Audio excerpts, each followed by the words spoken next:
They're predicting a population increase over 1,000 residents each year in this area, making this problem more serious by the day.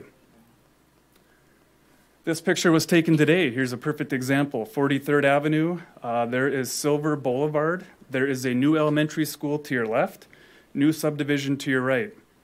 There is a crosswalk installed. This is used by kindergarten through 5th graders to cross the road along the same paths of OHVs and snowmobilers on both sides. You can see the tracks from the winter's snow. This is looking west on 43rd Avenue, Brandley New Dunn Road. No motor vehicles, nice bike path. You can see the snowmobiles, of course, in the snow, it's easy to see, are still traversing. The trees, the little seedlings there, if you drive in that area, somebody actually plowed over that whole row of trees with the snowmobile. And this here is, if it was summertime, this here is exactly what it looks like on that same stretch of road between the two elementary schools. This is what it looks like without snow on the ground. That is Roosevelt. That is the main road used by the elementary school that families turn and use, and it gets very busy and congested. That brings us to today. The election has concluded. The residents have voted. We're once again asking the commission to address this issue that has plagued the county for over 20 years. The citizens and commission have been granted the authority to do so.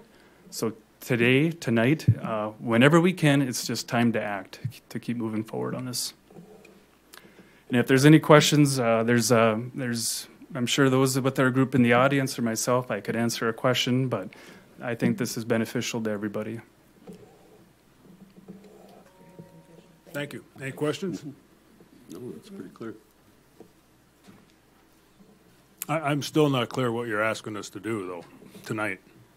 Yeah, if you could, I would say shut them down tonight, eliminate them from the ditches, allow them on the roads all they want. You know, that's the big issue here, though, I want to make clear, is those ditches are not designed for the kind of off-highway traffic with the kind of traffic on those roads. If all this off-highway traffic was on the roads where you have striping, where they have to stay in between, where you have stop signs, where you have speed limits, where you have enforcement, that is where they belong.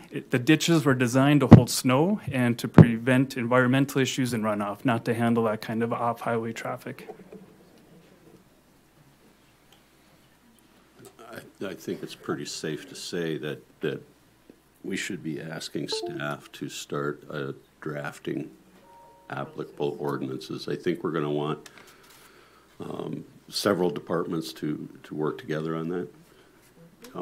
Notably, you know, the planning department, the sheriff's department, and possibly the state's attorney's office and highway department. Yeah, for sure.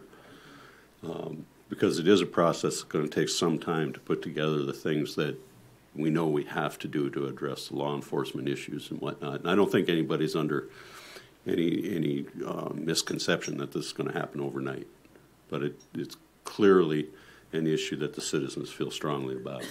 And so my recommendation is that by consensus, we just basically direct staff to start putting this together. Thank you. Thank you. Anybody else have concerns about anything, I guess? John? Good evening, Commissioners. My name is John Warford.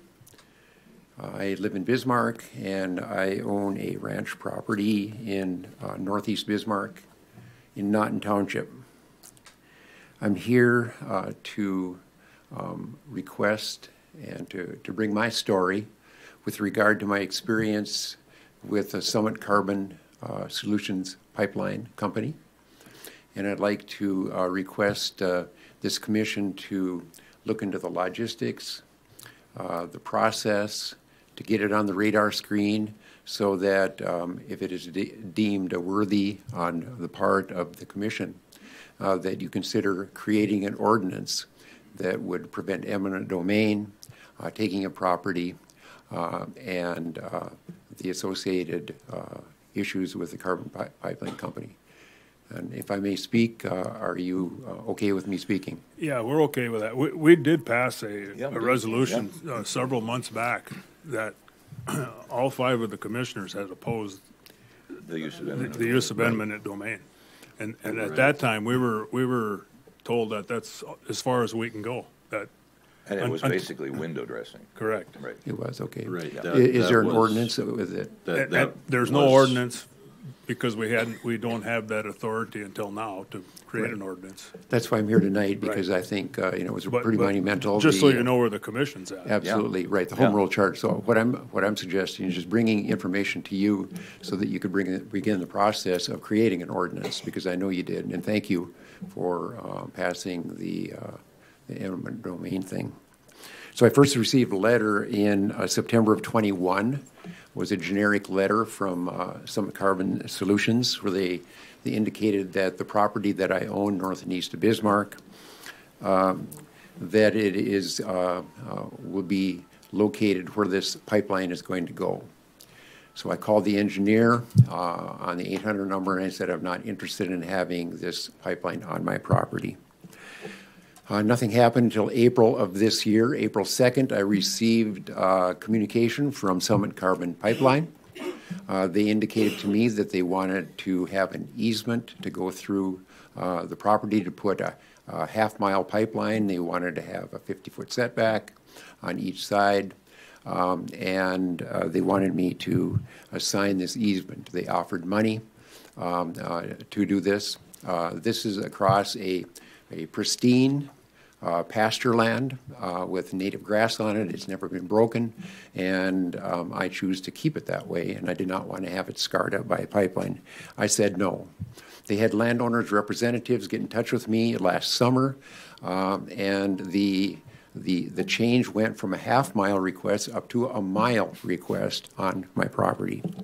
I'd like to read a letter to you that I got. I'll just read one line from it that I received from Summit Carbon on July 11th, 2022.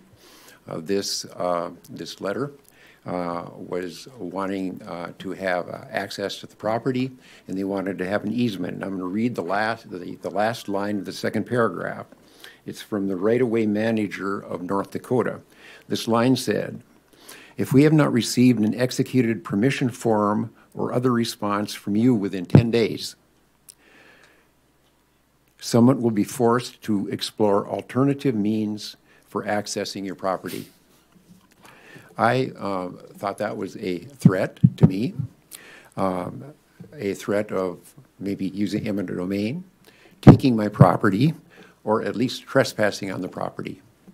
If I might continue to talk a little bit about Summit Carbon, with your permission, Chairman Peluso. Summit Carbon Pipelines is from a company that began as an agricultural company in Iowa. And I want to indicate that this is a private company that is threatening me as a landowner. This is not a public entity.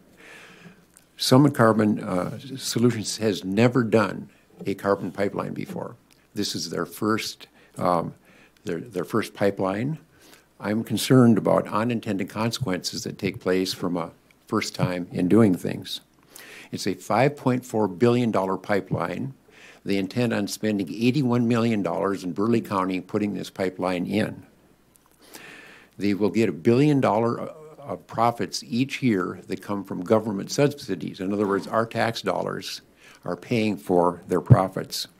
They plan on sequestering, injecting in the ground over in Oliver and Mercer County after this pipeline crosses the river, comes through Burleigh County, between 12 million and up to 20 million tons of CO2 a year. They're injecting it into the soil.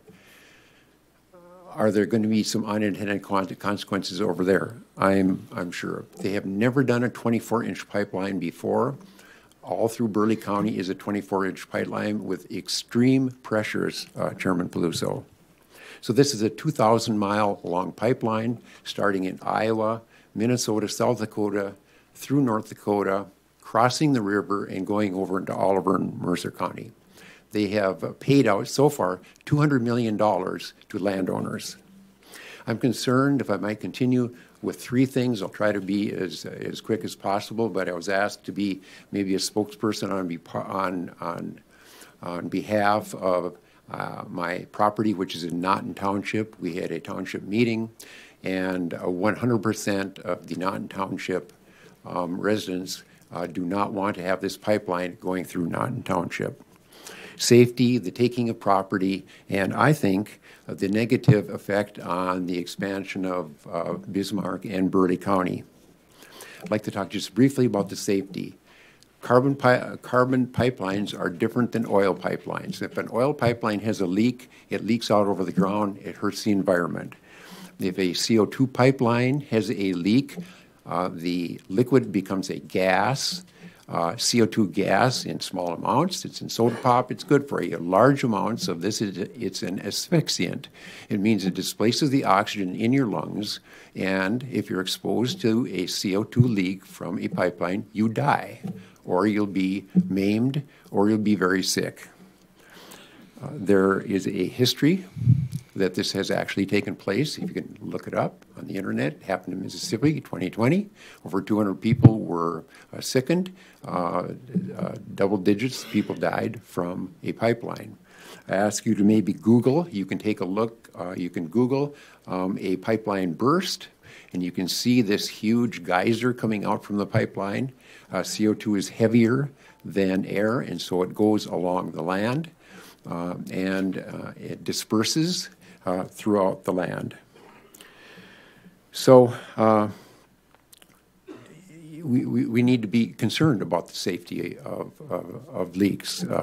Summit Carbon says that they are going to have a series of valves, they're going to have a series of pressure gauges, and they're going to have someone monitoring a computer screen down in Ames, Iowa, that's going to monitor 2,000 miles of pipeline in case that there is a leak.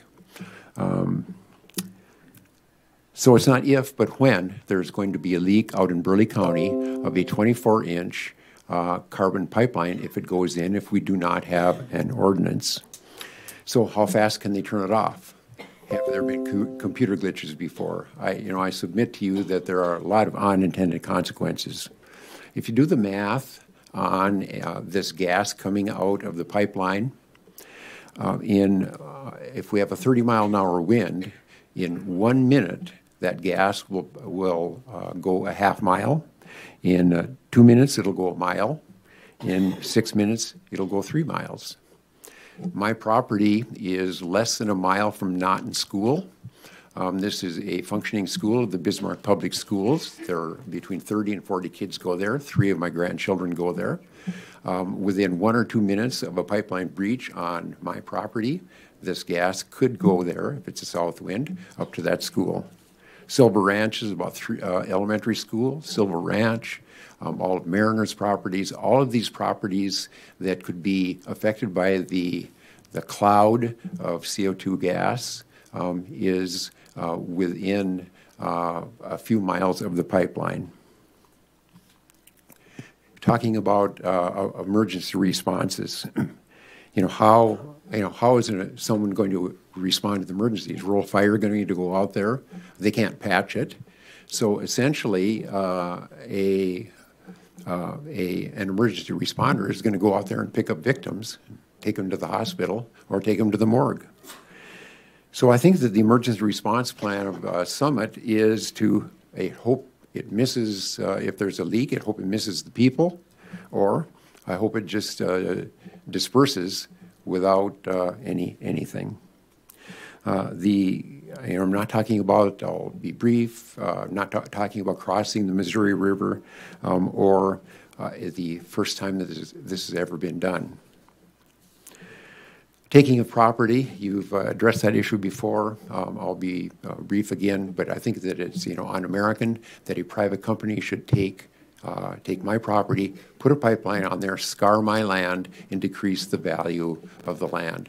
What people don't realize, the other rural residents that are maybe in the room here, is that it's just not the people on the pipeline that are going to be affected. It's the rural residents and the CO2 gas from a leak. So miles around this pipeline are going to be affected. Finally, I think that it would affect the long-term economic development of the city of Bismarck and in Burleigh County. This pipeline is way too close, Chairman Peluso. It's way too close to the city of Bismarck. It's about a mile outside of the ETA, and it will, in my opinion, affect the economic development in the future. A previous speaker talked about 2045. It's not even, I don't think anybody's even looking into that. There are unintended consequences with having it. I think that if the pipeline goes in and there's not an ordinance keeping it out, or why not put it out where it's not going to affect any citizens, I think there'll be like a no-build zone on either side of it. What about the insurance, for the homes that are there? I think it's basically would be a danger zone. So in conclusion, what's really the benefit of having this pipeline? We need to have an ordinance to protect the citizens that are going to be affected. What is the benefit? Well, they say in they have some, very glossy brochures that go out that we're all sent. They say that they're going to create 11,000 jobs. Well, those jobs are to build the pipeline. What happens, when the pipeline's built? Maybe a few jobs for the ethanol plants.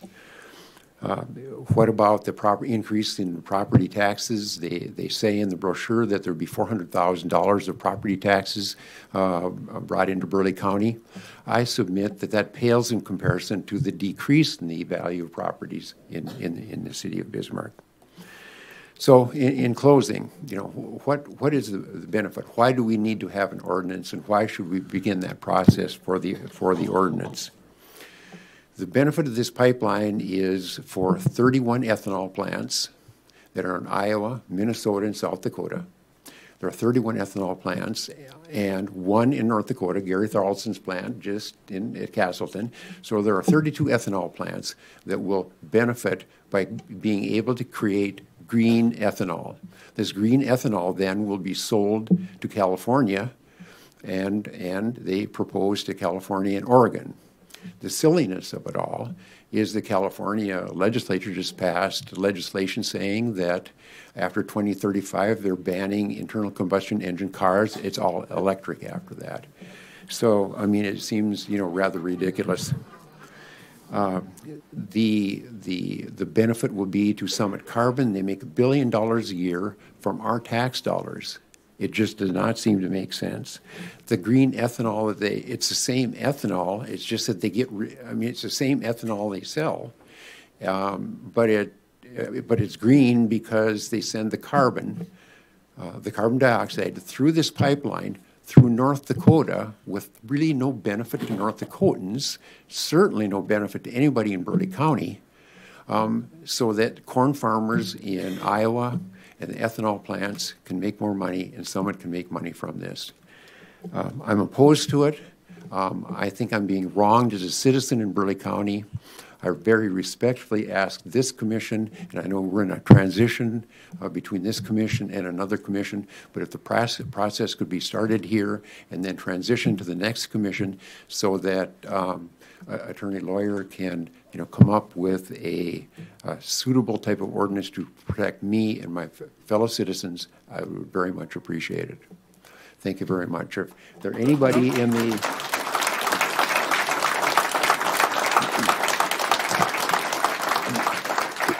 I'd like to thank my fellow Naughton Township members to be here. Would everybody in this room that is opposed to this pipeline please stand up?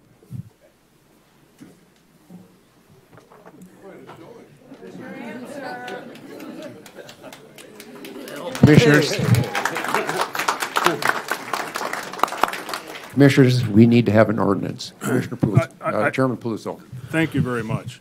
Well put, eloquently spoken. I think it's a dumb idea from the beginning to bury CO2. I mean, I don't get it. If I'm correct, doesn't corn need CO2 to live, to grow, to prosper? Well, everything needs everything. Yeah. But corn, I think, is one of the biggest users of CO2. Yeah. Another question I wonder is how did it ever get this far to begin with? I mean, well, they have. Are we the last county on on the line that's we're resisting? other Seriously? than it crosses the river and then it's injected into the soil. You know, great question, Chairman Peluso and members of the commission. This is huge money. We're talking they're backed by J.P. Morgan, Continental Oil. They've got this $50 per ton subsidy that the U.S. government, there's even talk of $85 a ton. And, you know, it does not benefit North Dakota. And it is all so that we can say, or somebody can say in North Dakota, that we are we're sequestering carbon, we're doing carbon collection, and that we're going to be carbon neutral in North Dakota by whatever. And this just does not seem to make any sense that we in Burleigh County should have this 24-inch line by a private company that's never done it before, with all of the risks. You know, think of the rural residents out there. This leak comes out, the wind blows. I mean, what are these people thinking? So how did it get this far? It's money. It's money. They're chasing that federal subsidy to get the $1 billion. To me, there's got to be another. There's got to be another end game somewhere. There's something we don't know that somebody's going to do something with that sequestered CO2. They're just not going to leave that in the ground forever. I can't see it. There's got to be money at the end of it somewhere somehow, and I guess that remains to be seen. But I think they have a requirement that they have to leave it in the ground. My point is unintended consequences. I know it's going to leak. I mean, you put over 100 million tons of CO2 in the land. First of all, I mean, this is North Dakota. I mean, what are they thinking? You know, why would we want to do that to our state to take 100 million tons of CO2? First of all, Commissioner Bittner. Yes, Commissioner Thank you, Mr. Chairman. I got to tell you one of the concerns that I've had that is what I think is a real big deal. I don't know about the science and what the actual company is going to do, but I've heard that what they want to do is they want to bury this pipeline about 4 feet deep and then have approximately 3 feet of cover over it. I got news for you folks. Our foundations, when we do construction, you know, I'm a contractor, right? We put foundations deeper than that in the ground so that we override the freeze-thaw cycle. Right. Any farm kid in North Dakota could tell you that the winter and the freeze-thaw brings rocks to the surface. Now, if you're putting a pipeline that's only 3-4 feet in the ground, I got a real concern with that. And that would be part of this ordinance. Chairman Peluso, Commissioner Bittner, I've had a water pipe out at my farm 6 to 8 feet down, freeze. Chairman Peluso, can I add one? We do have carbon sequestration, already in the state, but it is from an ethanol plant straight below it to be held. Yes. So it's North Dakota waste straight below without a pipe or very small piping. It's right in the same site. Right.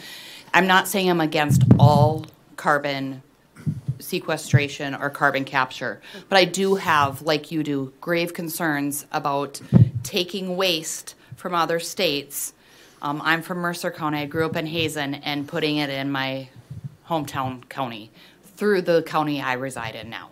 So I hold your concerns. I just want to make sure that, you know, that there are different ways of doing this that may be more agreeable to some people than others, but concerns about piping it that far is very concerning to me. Yes, Chairman Peluso, Commissioner Matthews, yes, for sure.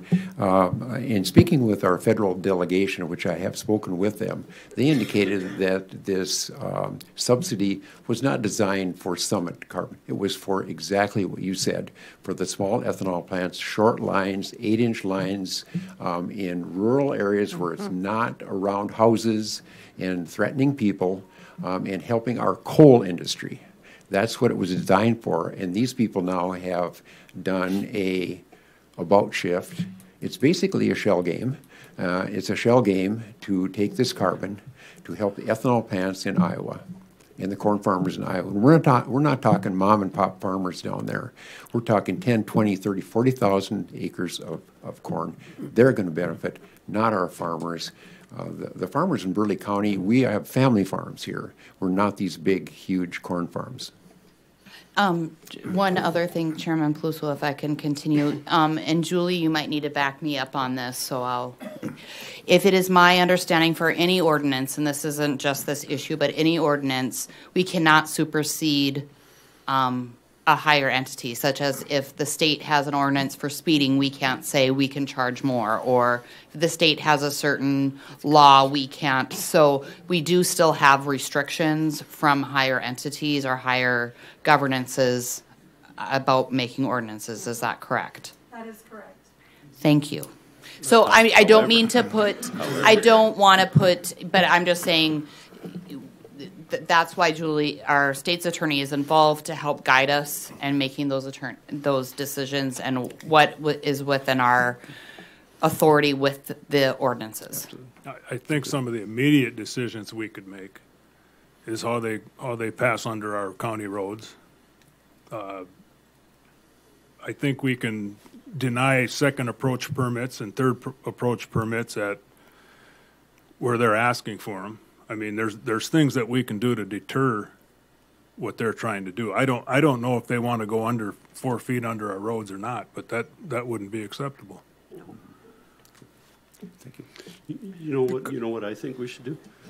I think we should open up kind of a period of time here where we're collecting that information from all associated parties. You know, if you're a landowner in Burleigh County and you have a concern, we should set up one person that's going to be at like the clearinghouse for information, because somebody, I'm sure, has sent to all of us a copy of an ordinance from Shelby County, Iowa. I'm not, going to rubber stamp somebody else's ordinance because, quite frankly, I reviewed it and some of it just doesn't apply. But if we could set up a clearinghouse like our planning department, to where we can get this information together, whether it's from the highway department and the effect on the roads, or whether it's from citizens and what have you, that we can start, or if somebody has suggestions for a specific part of an ordinance. We've heard that there's obviously a lot of concerns, whether it's the depth, whether it's the eminent domain, whether it's whatever. But I think if the sooner we had information all compiled that we can sift through and start to form the ordinance that would relate to Burleigh County, the better off we would be. If I may, Mr. Chairman, the other issue here is the Missouri River. And that's not overseen by the state or by the county. You've got many federal organizations that you have to get permission from. It's just like I'm sure you've all read the article about the railroad bridge, and the Navy finally said yes. And that Missouri River is the largest supply of water this state has, and we're now taking it to the eastern part of the state. It will eventually end up in the Fargo area within the next 10 years. So that, too, is another concern. A 4-foot pipe under the Missouri River, 4-foot deep pipe under the Missouri River is not going to make it.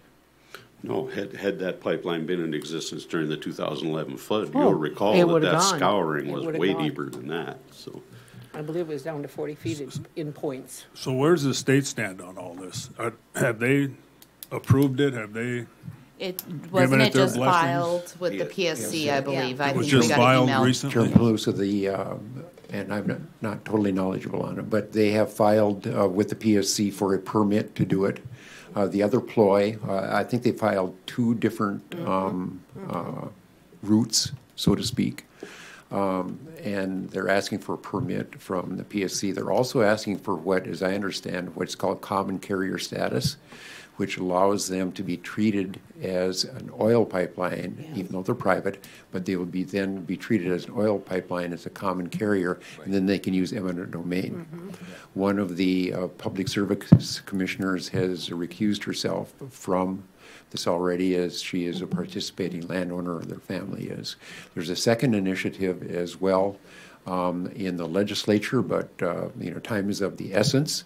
There is talk about a representative from Hazelton to introduce in the North Dakota legislature in January when it convenes an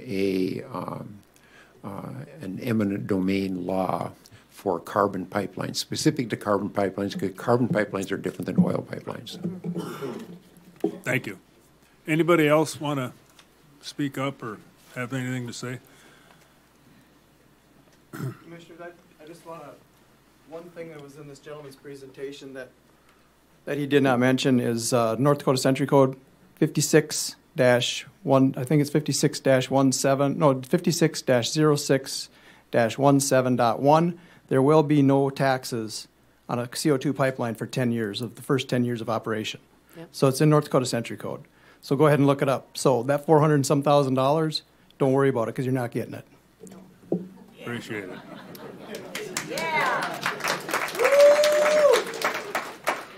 Okay, so what do you think would be the most logical place to consolidate this information? Planning? Planning and zoning would be the most logical place to get a good recap. And I thank you for that suggestion, Yes. Commissioner Bittner, because there's a lot of information coming in to us privately, to others. Yeah. It would be nice to have information of what's affecting landowners, what's affecting our county in one spot so we can call or have that all in one central place for us making decisions. Thank you for that suggestion. Commissioner Paluso and I both share that portfolio, so I guess Mitch, you're on. Thank you, Commissioner and Commissioners. Chairman, Name, please? my name is Galen Dewey, and I've resided out in Apple Creek Township for some over 50 years now. I have a small farm that I operate out there. I was approached by Summit several times over the past summer, originally with a knock on the door, and wanted to talk to me about this, and I said I wasn't prepared. I hadn't studied it or anything, so I didn't want to talk to him.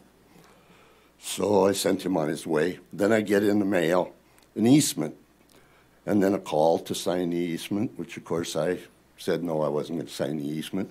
So then I got about a week later, another easement with improved dollars, which I ignored. So then I got a third one, which was improved dollars for my easement, which I ignored. And then I started asking some questions about routing and so on. They originally were going to go directly through my native pasture, and we said, no, you're not going to do that for sure. So they changed the route, they then told us, and moved it over to the edge of the pasture right along a township road. And I said, no, I still was not interested in talking to them. So finally they got the point that I wasn't going to be very cooperative.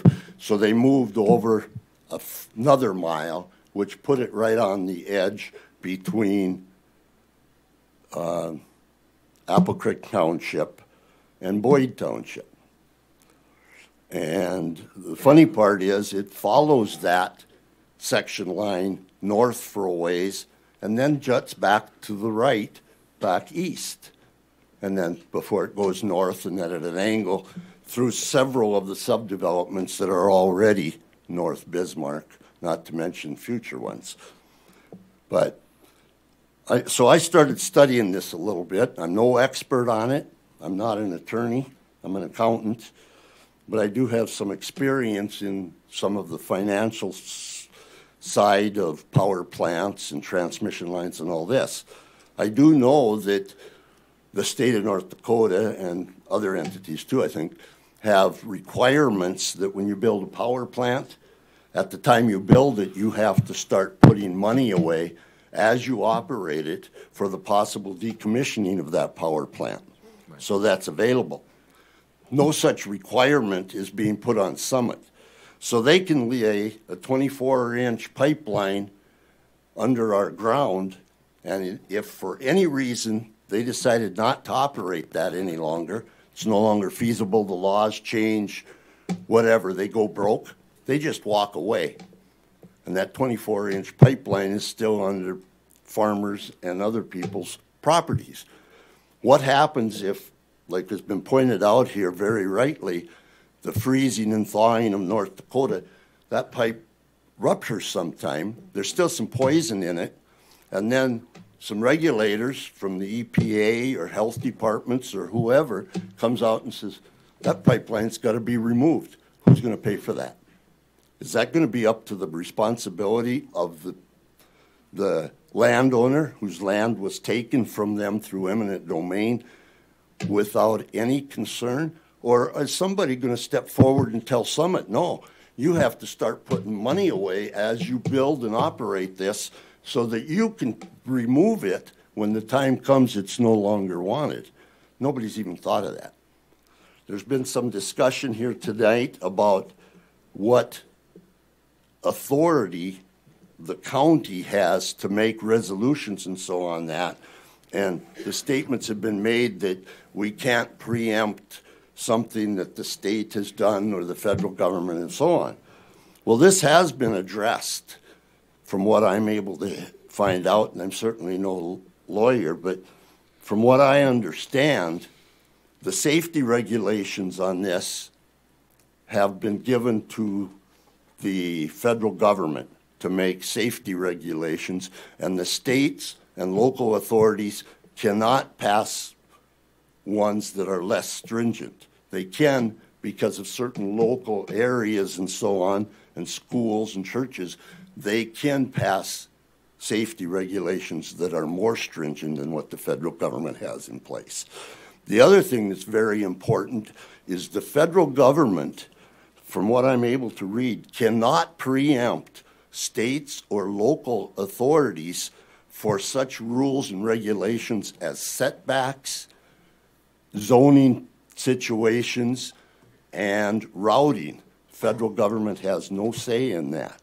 So we as a township or as a county or as a city or as a state can exercise those without any concern about whether or not we're preempting state or federal regulations, because we do have the authority. Now, Summit is challenging that. And I think it's maybe the county that Commissioner Bittner talked about has been challenged by Summit in court, and that decision has come down, and the court ruled in favor of the county. So Summit took it, they lost on that case. Now, there is, and as I understand, the amounts of what they stand to realize in tax benefits has been increased recently in some of the new legislation that has passed recently. That amount has been increased, where Summit now stands to gain approximately $1.5 billion per year. And that's not just a one-time, that's per year. So we're looking at a big battle against big money at $1.5 billion per year. But I think it's a battle that's worth fighting. This county did win in court. Summit, of course, with that much money at stake, is going to appeal, I'm sure, and try to get it overturned. But there's other townships, there's other counties, there's other states that are now realizing that this might not be such a good idea. It originally looked like a real good idea in North Dakota, and the powers to be were approached here in North Dakota, and we did put some more North Dakota money down. The legislature passed to put, and I don't remember the amounts. I don't remember. I'm tempted to say it's $50 million that the legislature approved. But the reason for that is there were several ethanol plants in North Dakota that were going to benefit from this. And those ethanol plants lobbied for the approval of this because they thought it was going to give them a big heads up over the ethanol plants in other states, such as Iowa and so on, to get into the California ethanol market, which is a big deal. So that's why they were in favor of it. Once Summit came forth with what their real intention is to bring these other ethanol plants from other states in, all the ethanol plants in North Dakota, with the exception of one, as was stated, have all withdrawn. So North Dakota ethanol plants, for the most part, are no longer in favor of this because they will not benefit. So there is going to be legislation introduced And that resolution will basically say that Summit, because, or any carbon capture pipeline would not be eligible for eminent domain because it's not a public utility and so on. Okay? So I think that's something that your legal staff and your committees you set up and so on need to investigate. Another thing I want to talk about a little bit is the safety issue. As was mentioned before, there was a spill on a carbon dioxide pipeline, and that was in Mississippi. And that was a 6-inch pipeline. The one through North Dakota is going to be a 24-inch pipeline, and from what I'm told, there has never been a foot of 24-inch carbon capture pipeline placed anywhere in the United States. So this is a first of the thing. Summit is very proud to tell you that they're going to follow all safety regulations and so on to see that this is safe. That's easy for them to say. That's a half-truth, like most that you get from them is. But the reason they're able to say that is because the federal government, for years, has been in charge of writing the safety regulations, and there has never been a paragraph of safety regulations on a carbon dioxide 24-inch pipeline ever written anywhere. So the federal government has not written any safety regulations, so there is none. So when Summit says they're going to follow all safety regulations, sure not a lie, but I would call it a far cry from the truth. The other thing is that when that spill did happen down in Mississippi and you bring that up to Summit, their answer is a canned answer, and that is nobody has ever been killed by a spill from a carbon dioxide pipeline spill, okay? I don't know. That could be honest too, but it's not the truth because they have never studied if any of those people affected down in Mississippi, the number I've heard is 200 people were taken to emergency rooms and so on. I don't know how many people of those people have died since, but I know that the studies have shown that there are many of them that suffered lung capacity issues and so on. And the other thing that they don't answer is how many livestock, household pets, and how many plants were destroyed in this process. And this was a very small leak on a very small pipeline. It's not what they're talking about here. So they just are not coming forth with all the statistics and so on that they should be giving us. So. Do we have any opposition to this in North Dakota? I mean, are there landowners that have signed up? Does anybody know the percentage of them? Or? Okay, all I know is that when you ask Carbon or Summit about that question, they are very quick to tell you that there are a number of people that have signed voluntary easements, okay? I don't know. There's a lot of property being crossed. There are large tracts and small tracts. I know of nobody that owns a large tract of property that has signed any easements. There may be some other people. And there's people in all kinds of different situations. Some people are in financial straits and need the bucks, and Summit comes and starts throwing money at them, and so on. But I do know that the route currently is through residential areas of north, not in Bismarck, but just north of Bismarck in Burleigh County. And it's a bad idea. Some of their original routing was within 500 feet of occupied dwellings. And Mr. Chair, if I could. Yep. I don't mean to interrupt you. No, that's fine. Okay. Appreciate it. I got a request of you because you said that you were approached with easements and you turned it down, and then there was different dollar amounts and you turned it down, and different dollar amounts and you turned it down. One of the things we don't have is an understanding of what's proposed in these easements. Because if you sign an easement, then I believe you also probably had a confidentiality clause that had you signed the easement, you wouldn't be able to disclose that information, correct?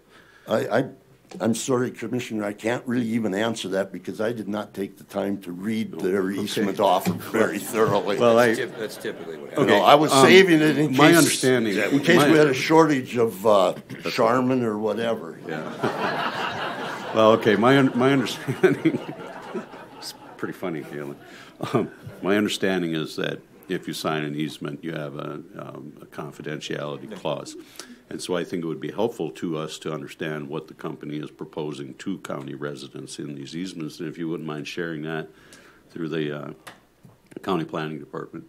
Certainly that would, be helpful. if I can come up with where I've got it stored. Along the lines of what he's talking about on North Bismarck, you know, I've been involved in the planning and zoning with Bismarck and Burleigh County now for about 15 years, maybe a little more, 14 years on this commission, but I was on the city planning commission before becoming a county commissioner. Placing a pipeline like this in the most direct, close path of the growth of Bismarck would be a huge issue to both the city and the county with respect to not only safety, which is huge, but the resulting property value butt whooping I think that we would take would be unbelievable in that kind of location. Any map I've seen is just way too close for my comfort. I just want to point that out. Thank you.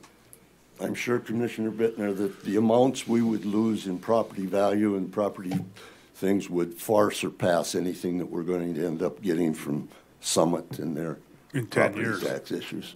So, And like was said earlier too, I have also seen where there is no property taxes can be paid on this for a period of 10 years, so there wouldn't be any coming in. The other thing is, somebody asked what use this is. Normally, if you give somebody eminent domain, they're either mining or pumping oil or creating electricity at one location and transmitting that through a facility that has required some eminent domain to be done. And when it gets to the other end, it is used for the betterment of mankind. You know, utilities, fuel oil, whatever it is. This, as has been stated before, has to be put underground. And there are people that talk about, and Chairman Peluso, you brought up the idea of enhanced oil recovery being mentioned as a possible use of this. In the bills, from what I understand, in the bills that have been passed in Congress authorizing this $1.5 billion to go to Summit because they build this pipeline, are regulations saying that the carbon that is sequestered and buried underground in western North Dakota can never, and that means a lot of years, forever is a long time, it can never be removed for any purpose. For oil enhanced. Kind of like our legacy fund? Yeah. Okay. well, so you think do you think that would be a violation of the 99-year limit on easements in North Dakota? You know, we have a constitutional prohibition on that. So if that CO2 was sequestered underground forever, wouldn't that violate the easements? I don't know what Summit's agreements are with the people that are going to allow them to sequester the carbon on their property, or what. They probably are going to go or try to go around it somehow beyond granting easements to those people to maybe try to acquire the property and not have an easement, own the property that it's sequestered in or something. I don't know what. Well, I can speak to that a little bit. Okay. Because there's been a lease that's been proposed to my family. And we own land up in Beulah, right across the road from the coal gasification plant in Antelope Valley Station. Matter of fact, that a lot of that whole thing is built on my family, what used to be my family's land, and we still own the land right across the road. So the easement proposes to pay something on the order of $6,000 a year for 15 years, and then once the project is completed, once they get a certificate of completion, then the CO2 becomes the property of the state, and apparently easement payments go away. There is a provision to pay a proportional share of like $1 or something per so many tons that gets dispersed to the landowners. I think that the law that's allowing this to happen up in Beulah pretty much negates the interest of private landowners, because all of the majority of the land that surrounds our land, and we've turned it down. Our family has turned it down, so I don't think I have any conflict of interest in that, because we're not accepting any payment for it. But the majority of the land that's all around us, well, all the land that's bordering us is owned by either Basin Electric or Coteau Mine, and so they reach the threshold of the 60% ownership that can sign on to the project for the sequestration without having to have the private landowners involved. So we're just going to take it. And then I guess it's permanent, and they're storing it 7,000 feet underground, and I can see more than 7,000 feet from the door of my shop. I don't think that's very deep, you know. So anyway, Well, that's my... I've been told and have seen it a little bit that the law that authorized the $1.5 billion stipulates that it can never be removed, or the tax credits earned have to be returned, and I don't see Summit coming around and returning $1.5 billion over 10 years. So there's a lot of money. But nobody is stepping forward, putting forth money to be set aside in a trust or whatever for the removal of the pipelines. I know that. And that is something that should certainly be talked about, because somebody's going to get stuck with a big bill when someone comes around and says you got to start digging up these 24-inch pipelines and disposing of the pipe in a safe manner when it's plumb full of hazard material. I don't think the Bismarck City dump is going to let us put it out there. So. Has that pipeline been started? Does anybody know? I mean, is there pipes in the ground? Have they? No. They have They haven't gotten, dug a hole anywhere. they've gotten further along in Iowa than anywhere else. No, that's what I mean at the But beginning. no, there's no pipe in the ground or anything like that, but they've gotten some approvals and permitting stuff and so on. There was, and I don't know how it's turned out, there was a huge battle in the Iowa Public Utility Commission or Public Service Commission, whatever they call that over there, on eminent domain. And I don't know if they ever made a decision on that or not. But there is so much money, and it's not money from the product. It's not even money from the ethanol plants. It's almost completely money being put forward through tax credits. And that's just you and me paying for Summit to build their pipeline. So it does appear we have a little bit of time. I mean, we could get an ordinance going. I think it's Maybe something before that, the ground is. yeah, I think it's disturbed something in that North Dakota. you have some time with, so that you But can we do it right. would start tonight. I mean, seriously. Yeah, because I think it's such a big issue. I mean, the gentleman that was up here, I was kind of thinking his talk about the dirt bike issue and all that is not to be pushed aside. That's very, very important. But this is a matter of life and death to a lot of people in Burleigh County. I just keep thinking of the opposition. We're going to have opposition to the other ordinance that we're trying to put together. We're going to have the snowmobilers. We're going to have the kids on. There's opposition out there, and that's why I'm wondering about how many percentage of people have signed a lease deal in North Dakota. There are a few, from what I've been told, there are a few like people in Burleigh County that have signed easements. Some now regret it. Others are still, waffling. I think you would find in the state legislature, when the bill comes up in this next session to outlaw eminent domain for Summit, I think you're gonna find a lot of legislators that voted in favor of putting in some money that are suddenly going to realize that might not have been such a good idea and may change their vote. I don't know. But as far as how many easements have been signed, I don't know, but I think there are some. Mr. Chairman?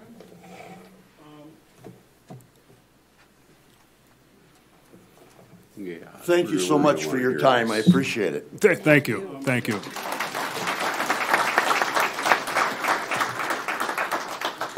My name's Larry Smith. I'm a professional surveyor here in North Dakota, and I live in Burleigh County.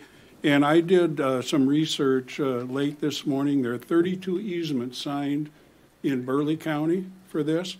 I don't know how many total there are, and all those easements are blanket easements I looked at. In other words, they refer to the northeast quarter of a section, or the southwest quarter, the southeast quarter, the northwest quarter, allocate parts down to 10 acres. So, And that could be some landowners who don't even live there. yes, absentee landowners, yeah, and some probably larger landowners, but there's 32 of them that are 32 of them. signed. Commissioner He had, Jones? he had some additional information. Yes, go ahead. No, I would just ask you to go ahead and share. Mr. Chairman, myself and Greg Johnson are here. We're both surveyors, and we're not retired, but we've been doing it for almost 50 years. And Greg has put some notes together that he'd like to share with the commission and anyone else that's here. So, Greg Johnson. Yeah, I'm Commissioner Beluso and commission members. My name is Greg Johnson. I'm a licensed professional land surveyor. Have been for 45 years. I'm retired, like Larry says, but this business you can't fully retire. Somebody's always needing to have a fence line staked or something done or property merged. But your Mr. Warford did an excellent presentation. He has the stuff down. And this gentleman here, I think those are your two collecting points for information to get something going here. Because he's an auditor. But our main concern as surveyors is the business of blanket easements and strip easements. And a blanket easement is not warm and fuzzy, I can tell you that. And what it does, it commits an adequate part of a section for 99 years to your kids and your kids' kids once that easement is signed. I haven't seen any provisions for them to extinguish the easement, and it's troubling. And when we do title searches for a property for clients, that blanket easement is a stick in the eye because you cannot do any development unless the original owner signs off on it. And I don't think the landowners know when they sign an easement for the northeast quarter of a section, that's the whole northeast quarter. Even though the pipeline comes down to 100 feet wide, the easement, the legal description for the easement is the whole quarter section. And we've seen them a half a section, and we've seen them full sections. So that person, whoever did that, must hate his kids because they're never going to be able to build a house on the farm next to Dad. That's the sad part of it. Now, we have North Dakota century codes that indicate how these easements are to be put on the ground and surveyed. The state of North Dakota and the Department of Land Trust, they have examples. They don't allow blanket easements on state, federal land. Even the federal government has a long list of checks that you have to go through to put a pipeline across federal ground. That's BLM or Forest Service, any one of those. And our state of North Dakota has the same or similar provisions.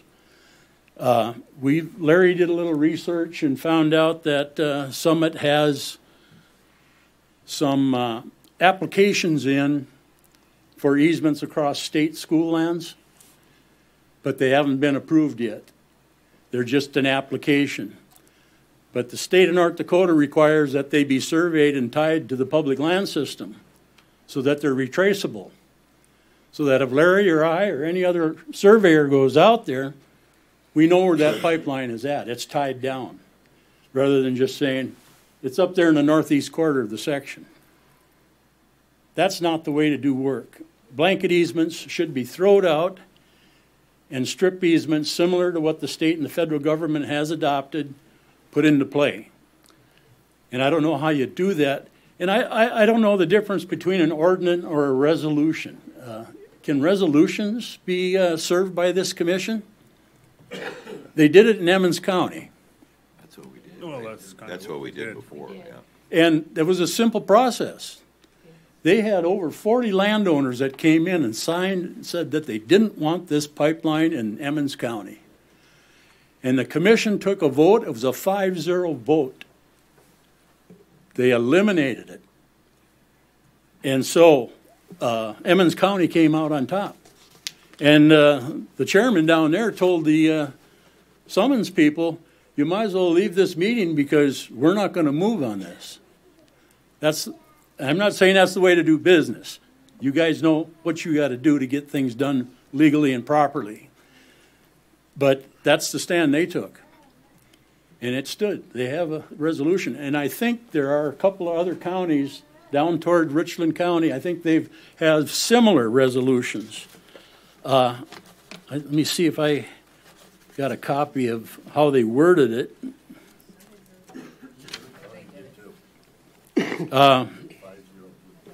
This commission voted 5-0. Yeah, we did a resolution. So does that have the same effect as an ordinance or not? No. I guess I don't know. No. I don't know how But- Emmons got away with it. I'd like to know. But it is a message to the Public Service Commission Right. that you're against this. That's why we did That's it. why we did it. Perfect. Because that's our next battle, the Public Service Commission. Right.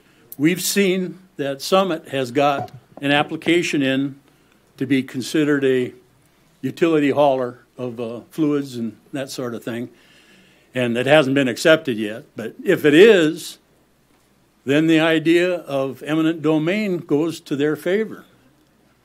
So two issues, blanket easements and eminent domain, does not sit well with how we do our job in protecting landowner rights. And believe it or not, surveyors' mission in life is to protect the private property and landowners' rights. That's our mission.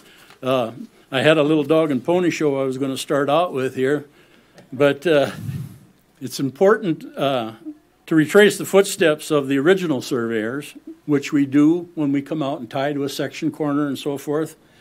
And 3 of those 4 presidents down there in Mount Rushmore, they were all surveyors. So that tells you that the public way back then had a little bit of importance to them. We've been here since the 1800s. Surveyors divided this state from Dakota Territory to North and South Dakota. And we've been doing that ever since.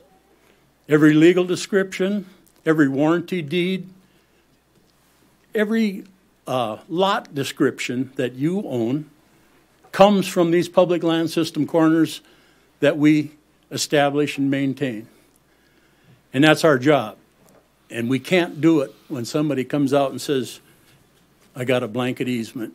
I just feel so sorry for them because they're their own worst enemies by signing something like that. They should request a strip easement similar to the state of North Dakota. We have codes for it. Now, here's the problem. Landowners were asking, do you have a surveyor doing this pipeline survey? And they say, yeah. Is he a licensed land surveyor? You don't know. Most of these guys, Larry and I have 4-digit registration numbers. These guys have 6 and 7 digits in their registration numbers. We've been around since 1980, licensed by the state to do our job. Some of these guys were just incorporated in the last half a year to work for this company and do things. If they're licensed or not, that's not my knowledge, and it's not my job to teach them. They know what the laws are. I'm the chairman of the manual of practice for land surveying in North Dakota. It's been adopted by our state board of registration and other agencies. And so they know what the rules are.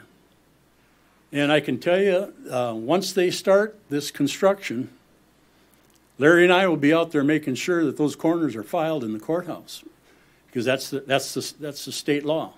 If I recover a section corner or establish it with a landowner testimony, it's my job to get it in the courthouse so that every other surveyor in the state knows that that corner is there and what it's there for.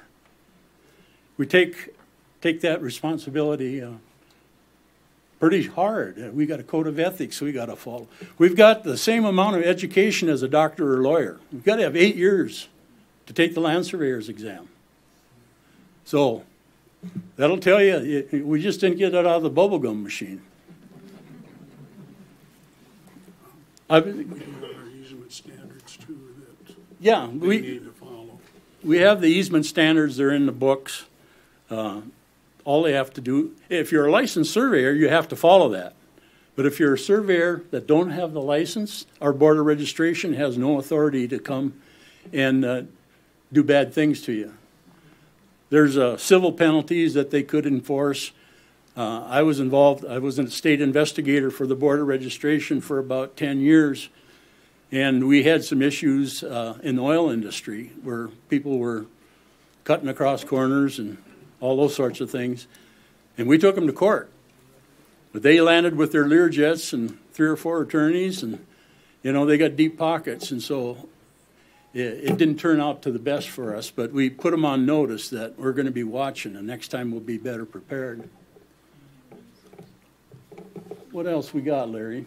I think just that we, here in North Dakota, we have rules and regulations for easements that are done in, or to be done in North Dakota.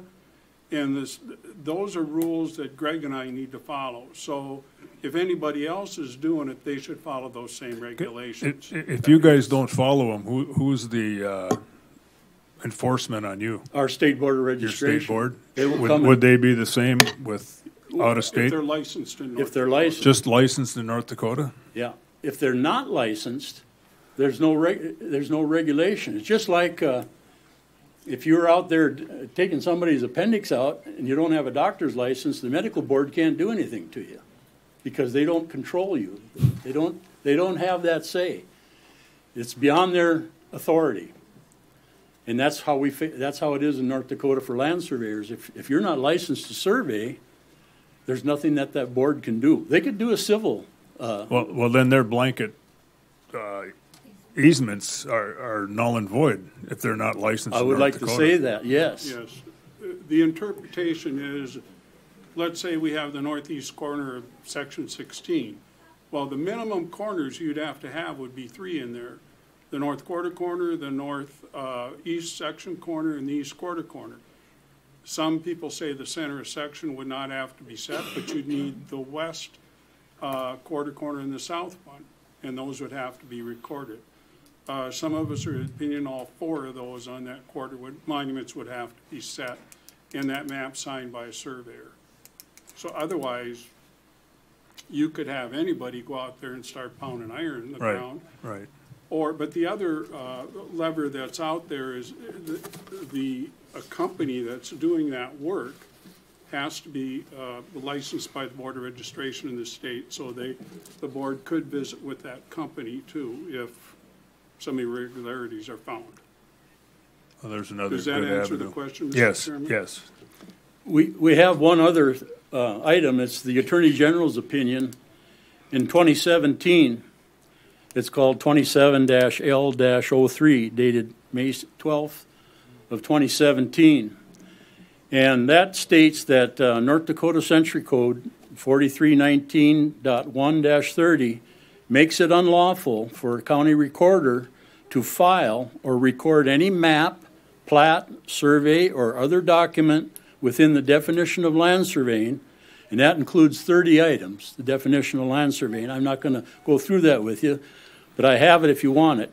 If the document does not include the personal signature and seal of a registered land surveyor who prepared it, even if the map, plat, survey, or other document is filed or recorded as an exhibit or an attachment to another document being filed or recorded. So we're seeing, Larry said there was how many in Burleigh County? 32. None of them have that signature and stamp by a licensed surveyor.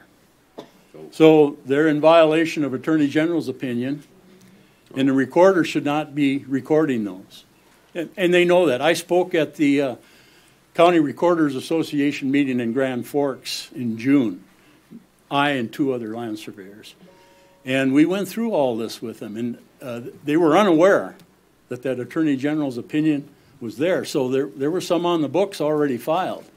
Now with Forest is to prevent any further filings of those eloquent parts.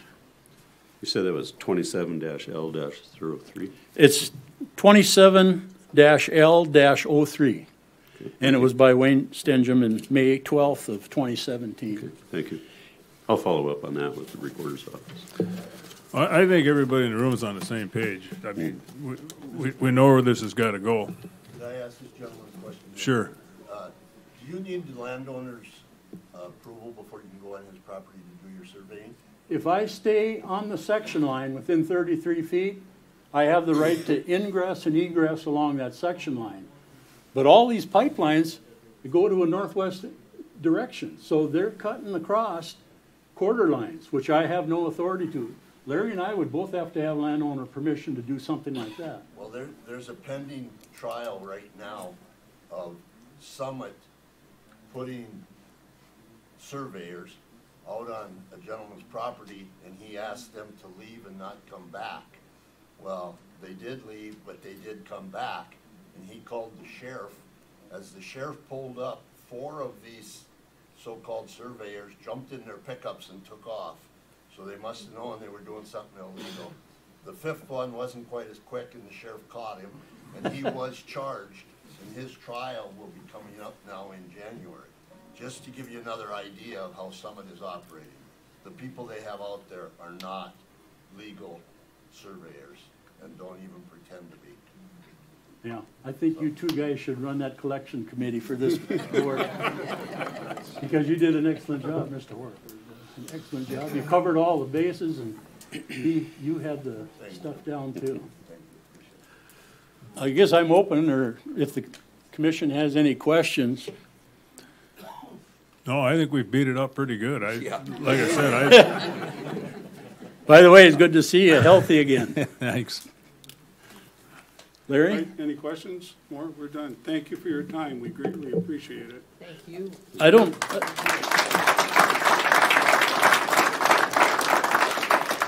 And if there are any questions, Greg and I have both said this, and another cohort of ours, Ken, has said, if you have any questions, we're here to do what we can for you. There must have been a lot of those letters sent out in July about seeing an attorney that you talk about, because I've got some from down in Emmons County that are dated July also. So they must have sat down and just put a plethora of those things out.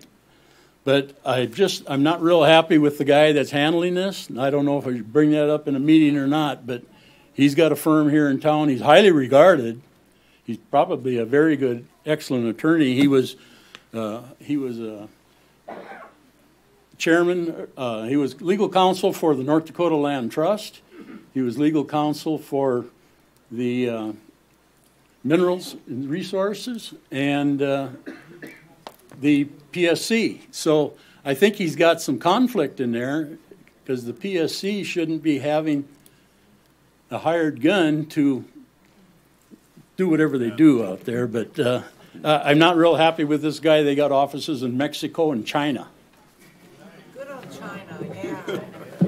I think it's going to be real important that we get to a lot of our legislators in the meantime before they have their session and express our concerns as well. And we'll be on Capitol Hill too. Yeah. We're up there every year because we have little things that need to be taken care of, and we've got some buttons we can push and see if we can get things going our way. But we're looking out for the landowner. That's the bottom line. Thank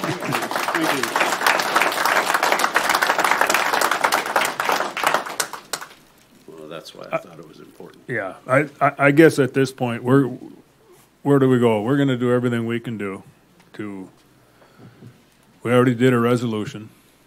We can look at an ordinance. We can get the information and see how it could be worded. see if it's legal, all that, I think and go from there. Go yeah, ahead. there's 2 points. One, we cannot pass an ordinance to January 1st, so even if we did wish to do anything tonight, I am one of the two, along with Commissioner Bittner, that will be sitting here in January with 3 newly elected commissioners, and I take ordinances very seriously. If it's something you want or don't want, that this isn't something that we make on the fly at one meeting, that we make sure our state's attorney does their research, that we get our information from the sheriff. And even after January 1st, Commissioner Bittner may feel differently or something may come up that's different, but it's not going to be something I'm going to feel real comfortable hearing something and passing an ordinance that night, that we really need a lot of information gathering to make the right decision for the constituents, because I would hate to make a decision another way and need to retract. So we need all that information together, and I think this is a great time to, as you said, Chairman Peluso, to talk to our legislation, because I'm very concerned about Burleigh County, but as our state as a whole, for a pipeline and for our landowners throughout the state. Mr. Chairman, I know Neil's wants something to say, but I think it should just reiterate that the point of contact is going to be, no offense to John or Galen, but is going to be Mitch at the Burleigh County Planning and Zoning Department, because we have to have it's something that's going to be developed by the county, and it needs to involve county staff. So just so everybody's aware. Okay. Go ahead, Neil. Thank you, Commissioner and Chairman Peluso. My name is Neil Efforts, and just with regard to information, I want everybody, both on the commission and here, to fully understand the difference between a 6-inch pipeline that ruptured in Mississippi and a 24-inch pipeline. A 24-inch pipeline holds 32 times more gas at the same amount of pressure as a 6-inch pipeline. That pipeline released 30,000 barrels of CO2 when it ruptured. 30,000 barrels. Take that times 32. That's what, if there was a rupture, that's the kind of significance. And so, you know, maybe 50 or 100 people or a few hundred people got sick. This pipeline has the capability of doing a lot more should it rupture here in Burleigh County. Thank you, Neil. Go ahead. Is that like 900,000 barrels? Chairman Peluso, other members, my name is Carl Rocco. I live, I used to be in the country, now I'm in the suburbs. I think I'm where Highway 83, Burn Creek goes to my property, and this proposed pipeline will run about the last route 500 foot south of my property line, across Burn Creek and other areas. We talked about liability, and that's one thing. This is a letter from one of the largest property and casualty companies in the country. And it was stating that,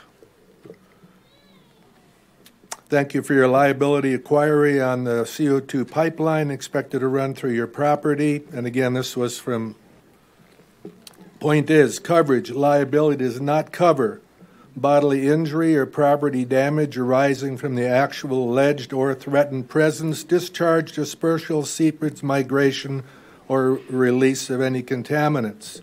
Further, it says, as time passes, nearby landowners may change hands, the pipeline owners and operators may change future technology, may render the pipeline useless or ineffective. All of these factors, among others, increase the potential that you may be held personally liable for future cleanup, removal, and other activities that could cause damage as a result of this pipeline being installed. In summary, having a pipeline running through or by your property carrying CO2 subject you to substantial uninsurable exposure. So getting back to some of the comments that were made of what if they leave, and we all carry insurance, umbrella policies, and all of that. You know, I think this is, again, another reason that it shouldn't be going through Burleigh County. It shouldn't be going anywhere at all. I don't think there's enough, but just wanted to make that a point. And this is, I think if you look at your policies, if it's going through your property, that you check, because you'll be liable as could be future owners. Thank you. Thank you. Thank you. Chairman Crusoe. Carl, could we, if you're comfortable, have that go to Mitch or something to that effect, a copy of that, so we have, again, this is information that, you know, I love hearing that from you, but I think it's important we have that so we can refer to that. So thank you. Yeah, I will. I just didn't want to mention the company name, but it's one of the largest in the country, Yeah. so it's not. So I appreciate, it just gives us, again, more data to make that decision and have backing for that, so I appreciate that. Okay, anybody else? If not, we'll continue our meeting. You guys can sure stick around and listen to the rest of this boring Chairman stuff. Peluso, can I request a quick break? Thank you. Yes. Thank you. We'll break for 2 minutes. 3 minutes. Okay, we're ready. Now we're on. Good evening, We're on, Commissioners, Mr. Chair. This item is for a public hearing for a approval of a plat modification. Earlier this year, Land and Nine Miller approached Burleigh County to modify a lot line in Country Hills Second Subdivision. The owners want to shift their interior lot line from one lot to another to allow a difference of 5,775 square feet. Basically, it's just straightening out a lot line. You can see it on exhibit number 1.2. The proposed changes to this subdivision do not involve any exterior boundaries of the lots or of the subdivision, any right-of-ways or easements. It's just this single lot line. It's a little different this time for our plat modifications. The recorder has asked us to approve this by resolution. They apparently don't have any kind of recording device to allow for a lot modification. So the resolution is under Exhibit 1.1, and that's how she wants this done from now on, even though our ordinance has been in place for 6 years. They've just decided to change that, so. But this is a public hearing.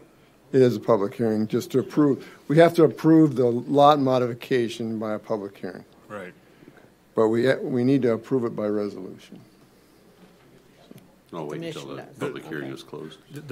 Is there anybody here to speak for or against this resolution?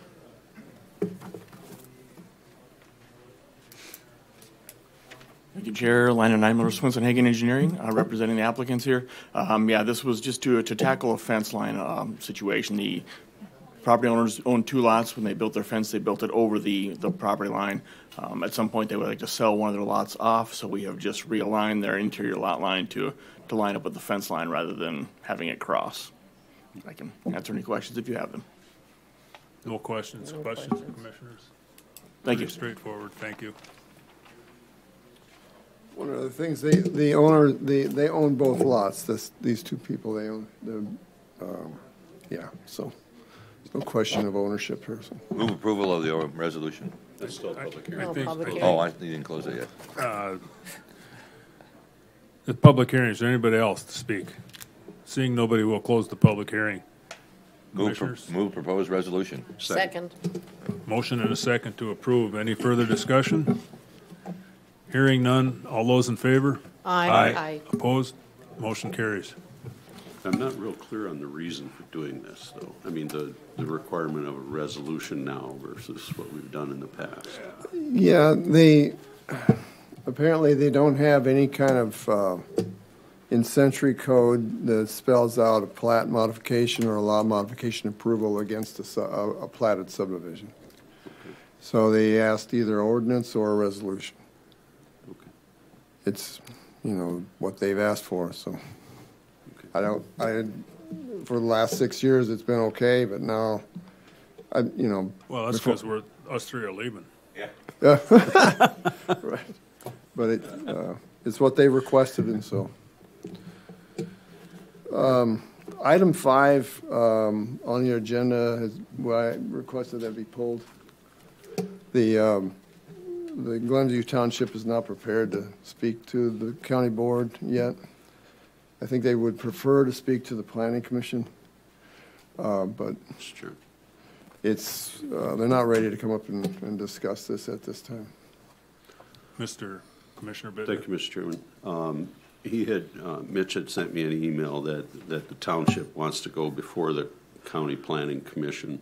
I need to point out that the county planning commission has zero authority on this question. I sent a reply back, said what useful purpose would this serve, and essentially none. Taking this request off of a county commission agenda and moving it to a county planning commission agenda would be fruitless, because they have no authority to hear that or to even give us a recommendation on that, because that's not their wheelhouse. Well, I read all the opinions on that, and it seems like it's possible to do with a joint powers agreement with the county. Right. Mr. Chairman, I want to talk a little bit about this because of what I already know about what's been requested of Mitch. What they have asked for is to get their zoning authority back so that they can change the zoning in that township. And I want to point out to you that that township has been under Burleigh County zoning since 1971. So anybody that's bought property in that township since 1971 has the property rights that are conferred by county zoning ordinance. And so that particular township had an issue with some subdivision that we passed or some land change not too long ago, within a year or two, I believe. 21. 21, okay. And so they had an issue with the amount of acres. Under our zoning ordinances, they were able to do a thing where they could do a 5-acre plot, and they ended up having to do 11 or 13 or something in order to essentially satisfy the township. Well, those citizens should have been protected by the property rights contained within those zoning ordinances. Now this township seeks to, now from what they told Mitch, they're looking to change that. And so any property owner in the existing township would lose a substantial amount of property rights that they have. And that would be an issue that I have with that moving forward. Yeah. Steve Koretz is here. I mean, we pulled the item. I don't know if he's ready to talk. But well, I think that he'll have a chance to talk in the future. Yeah, that, but unless he's here to dispute what I just said, because I'm only repeating what you told me. Right. And I have trust in you. So. And I told him the same thing. We'll give you 2 minutes. Okay. I can keep it quick. We did not request a meeting tonight with the county commission, and what Mitch knows is very little about what this issue is about. We just are trying to find a way to work with the county commission as well as the planning and zoning to come together and do this together. We're not trying to change necessarily or reverse anything that's happened in the past. We're trying to maintain local control and try to take this on ourselves. Whatever our agreements were back in 71, we're probably on the same page. We may be fairly close together. We think we can handle it from the zoning, but Mitch does not have all the facts on this. So whatever you've heard from Mitch, it's not necessarily the facts. Well, I've been working with Mitch a long time, and he's never been short on facts. Yeah, and our conversation was a one-line email, and their idea is that they would like to have it in front of the planning commission as a public forum to kind of work with the planning commission and decide, see if something can be brought to in front of the county commission. But you're right, the planning commission is just a quasi-judiciary committee. They do not make any decisions. Right. They make recommendations only. So there's no point in it being before the planning commission. Right, exactly. So maybe they'll get ready to. So bring it to the county commission. Yeah, bring it to the county commission. Okay. Good luck. Well, actually, what we'd like to do is work together on this and provide the documents and information we put together. This was decided at our April 2022 township meeting. For the last few months, we've been working together trying to figure out what we needed for zoning, what we needed for planning, and we wanted to work together in concert with the county, not separate or independently. Right, and I think that's what the recommendation from the opinions were, is that there needed to be a joint powers agreement with the county commission and your zoning board. And how would we do that? Bring it to the county commission. Okay. And ask and, have the facts. Okay. Yeah, and it's going to have to be rock solid, that it does Right, not right. cost existing property owners any of their property rights under Right. the Burleigh County zoning ordinance. Right. So the only thing that I would consider at this But point that would be is county zoning ordinances. Right. Period. Gotcha. Just wanted to point out this would not affect any plat approval. That would still come to Burleigh County if the zoning was handed to them. So, thank you, Commissioners. Thanks, Mitch. Thanks. Provident Building, JLG. Survey approval. JLG is here. Chairman Peluso, they are not here. Go ahead. But, It's pretty simple. Yeah, it is. Let's see, Eric with JLG had indicated last meeting that they were probably going to dig up the road, and they try to get that utilities in at that time, but it's not happening. Therefore, the road is not going to be dug up. No. Therefore, they will need to do some design survey work, and they're requesting authorization of that survey that Swenson Hagen has submitted. Mr. Chairman, I understand the point in doing the survey. The work with the pipeline, we were concerned that was going to happen, that they were going to tear the road up this year yet. And if it's going to happen, it's going to be either next year. I reviewed North Dakota DOT bid lettings coming up, and there's a project for up around this area that's going to be up for bid for the next year. So that's not an issue right now, but I would move approval of the survey of the property for Second. Provident Building. Second. Motion and a second to approve the survey. Any further discussion? Hearing none, all those in favor? Aye. Opposed? Motion carries. NDSU extension update. Sorry to keep you guys so long. But I figured it was either you or them. Yeah, I wasn't going to ask that. Good evening, Commissioners. Kelsey's passing out some handouts for you, but I'm going to get started. I'm Annette Broyles. I am with Burleigh County Extension. I am the 4-H Youth of Development Agent, and I've been in that position about a year. And we just wanted to update you tonight on some of the exciting things that we're doing here in Burleigh County. So again, 4-H is always for ages 5 through 18. You don't have to live in the country. It is for everyone. And one of the things I'm giving you is a copy of the latest newsletter so that you can at your leisure take a look through it and see some of the wonderful things we do.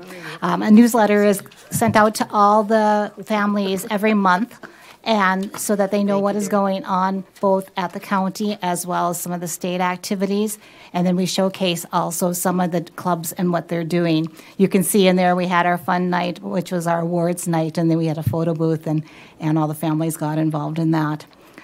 We have 17 clubs right now. 15 of those are regular clubs. There are 2 specialty clubs.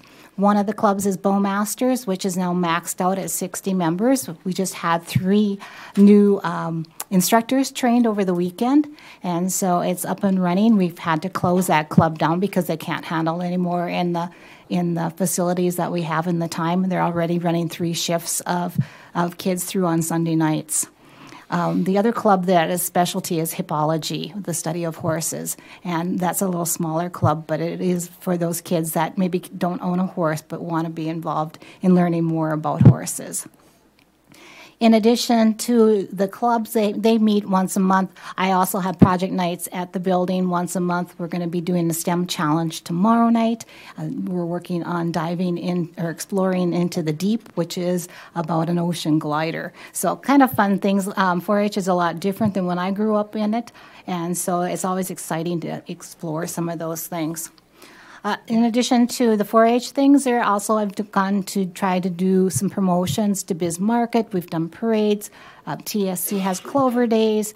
We've done some things in the after-school programs, the cooking clubs in the summer months, so a wide variety of things. The second document that I gave you shows a little bit about our achievement days. We have 4 different activities going on there: the horse day, the livestock day, small animal, and our static. And you can see some of the statistics. We had over 791 exhibits in our static, and this year our enrollment is still going, and we are going even stronger than last year. Our enrollment is up for volunteers, Clover Buds, and for our members. So it looks like a good 4-H year coming up. Thank you. Thank you. Good evening, Chairman, fellow commissioners. Or we'll step back here. So my name is Tyler Krolichek. I'm the Ag and Natural Resources Agent. So if you want it alive or dead, usually I'm kind of one of the guys you talk to. So one of the major things that I deal with is pesticide training every year. This last year, we had 65 guys go through the program, or individuals, and we're slated at about 81 this upcoming year. So I've got a training tomorrow night, actually, in fact, up in Wilton. So if you have somebody who needs to recertify, give me a call. So that's one of the major programs that I work with throughout the year. One of the things that I did include was some of the services that we do provide. This year, boy, it's a difference from last year.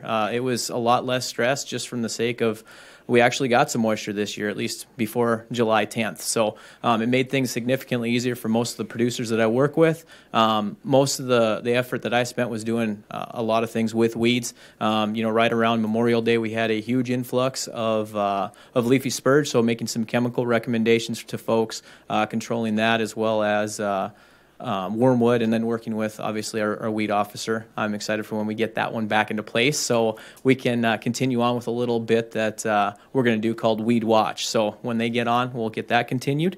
In addition to that, always doing water quality testing.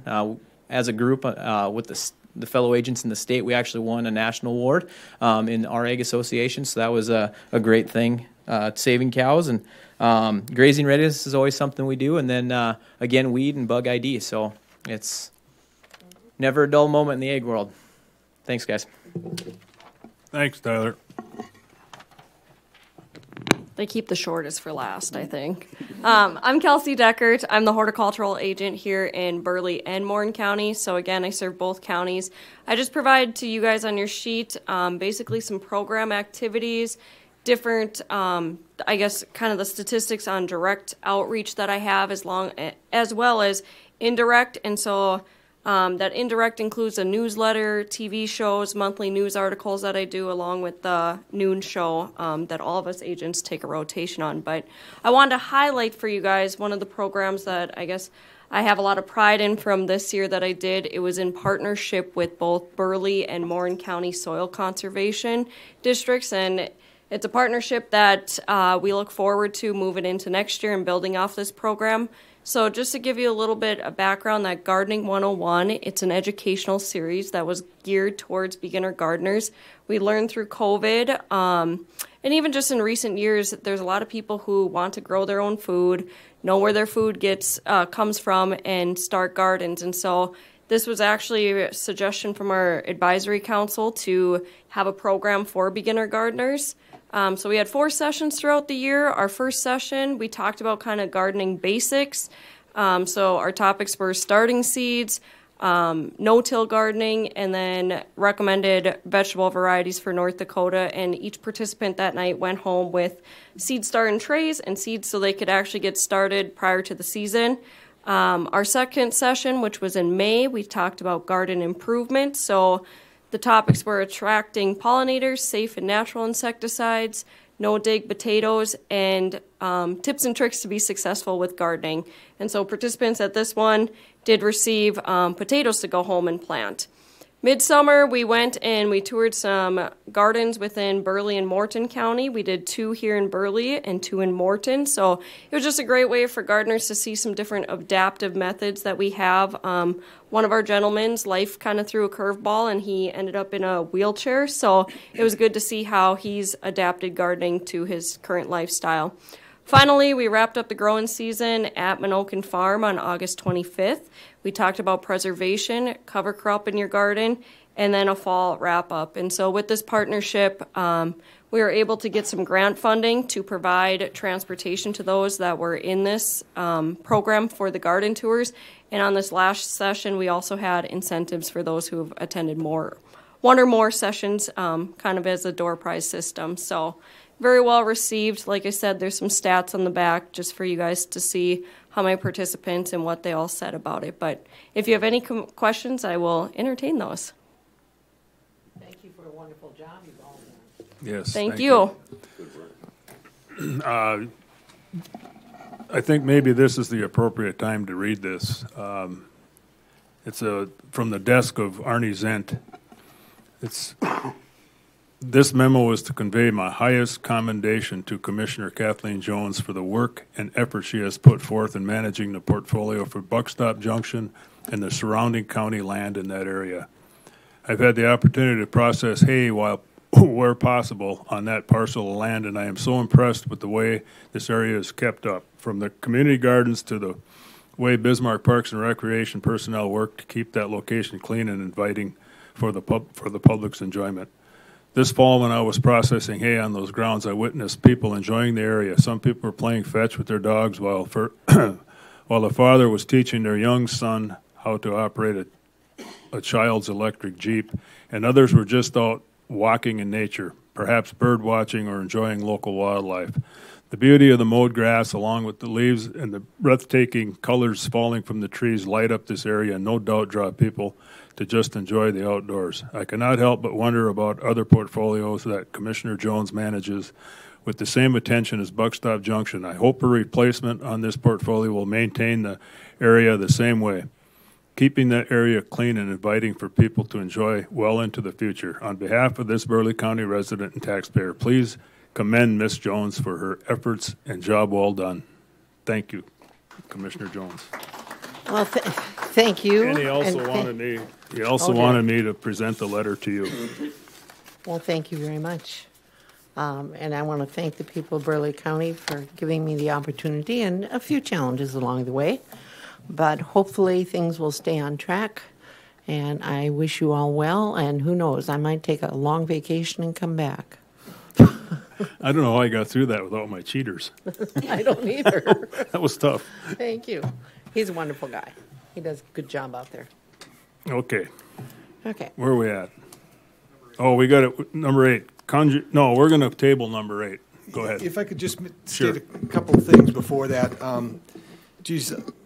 My timing is impeccable. This particular application is for Carbon Solutions laydown area in Burleigh County. So the intent was to have it tabled, and I do recommend that we table this item.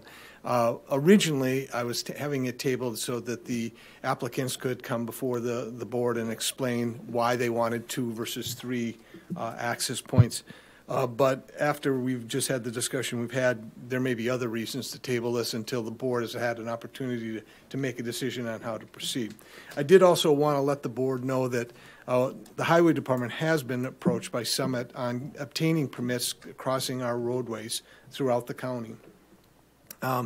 We have stated certain criteria that we would minimally have to have, but we've also stated that we are not going to issue any permits until the county board gives us direction on doing that. So at this point, they've had asked the question of us, and we've basically stated we're waiting for direction from the county board before we proceed. So happy to answer any questions on that. What sort of minimum standards? Great question. The 4 feet was something that was talked about. We were really opposed to that. We feel that it should be deeper underneath our roadways.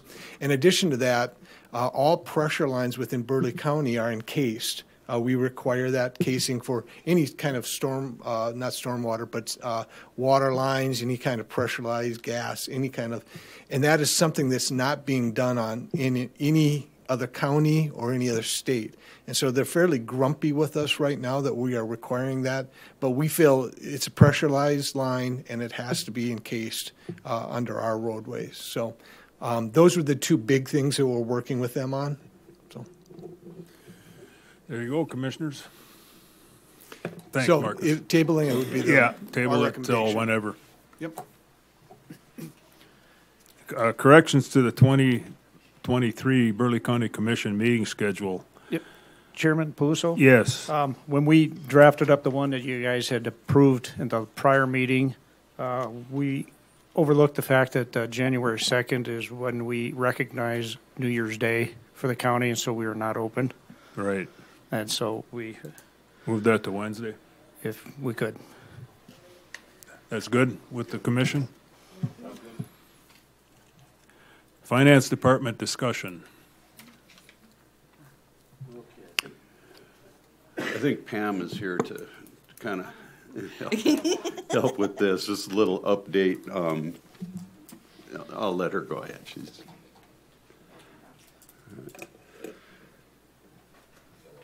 just in general, before she gets started, we're very happy that the Highway Department has made available Justin to give us a hand. And I'm also very happy that Clyde Thompson, our former finance director, has been able to come back and offer us some assistance in the meantime. And that's what some of this is about. Okay, I was asked by Commissioner Bittner to put together a deputy finance job description. So I did that. In doing that, I ended up kind of updating the finance director position as well. I do have this position reporting to the finance director position, but we don't have a finance director at this point either. Right. Can So I that's jump up in to on you. that real quick? Because we don't have a finance director, it's not appropriate to have the assistant or the deputy finance director report. So I think so. In the meantime, we should be having that position reporting to the auditor's office. Yeah. Yeah, because we have to keep this continuity, and it's very, very important that everybody's on the same team right now. So. Okay. Before we get started, we had opened up the finance director job, and I understand we've got 0 applicants. It is currently open. It's currently open. It's currently posted. We do not have any applicants at this time. Okay. so How long far. does this go? It was a 2-week posting, and we posted, I think, last Monday. So it should go through the end of this week. Okay. And are we doing a regional type search on this, Pam? We have it spidered out to everywhere. We have it. We bought advertisement with the North Dakota CPA Association, North Dakota Boards of CPA. We've had it spidered out on Indeed. Okay. All of the job boards that we can through Breezy HR, which is our applicant tracking system. We've shared it on LinkedIn and also on Facebook. Thank you. So basically, I put together the job description. We are a unique department only because our auditor is also our treasurer. So our front end is the treasurer, the money takers. Are under the auditor as well, and that's why this position was under yourselves as commissioners, because we had to have dual control. So we still have to maintain dual control. Right. I think I should make it clear that I had a conversation with Justin in a meeting that I would anticipate being totally informed on whatever's going on with that position. But I think your regular day-to-day operation needs to be coordinated through the auditor, because I'm simply not there, and neither are any of us. And if this position is approved, it does have to be posted. We can do an internal post 3 days, but it does have to be posted. Right. Yeah, and I think we should post it internally because that follows the requirements. I'm gonna lean real heavy on the guy that's doing it now. I believe you do, because this is adding a position. This is an unbudgeted position at Right. this point. Right. I'll make the motion that we advertise for a deputy finance director. Second. Motion and a second to advertise for Deputy Finance Director. Any further discussion? I do. I did talk to Pam about this, just looking not just at the finance department, but as that whole area, with auditor, with tax equalization. Are we looking at needing to kind of look at everything right now as our county has grown, how everything's working together? The answer is yes. Yeah, so after talking to her, she said she had done that. Makes me feel much more comfortable instead of just saying, oh, now we've lost someone, now we have a new job. I feel much more comfortable in being transparent with everyone that this is something that has been needed. Yeah.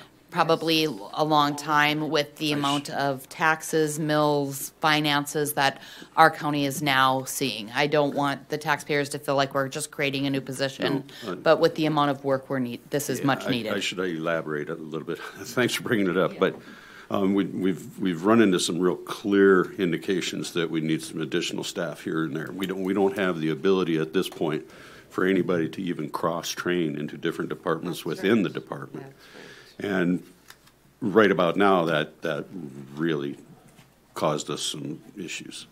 And so moving forward, we're going to have to look at the additional positions to meet the workload and get to where we're doing cross-training within the departments, and that's going to require additional staff. And as you know, we haven't done that, and we're going to have to.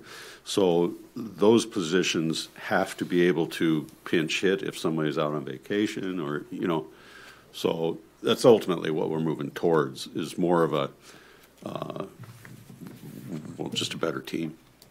That was what I got from, and I think we're both on the same page, Commissioner Bittner, that I think both of us want to keep the bottom line tight, but we also need to get the work done, and also need to have people, like if someone goes get hit by a bus tomorrow, we have to have people being able to do the work in the office without, and we don't have that right now. Yeah, and so we need to have that. So I think we're all on the same page.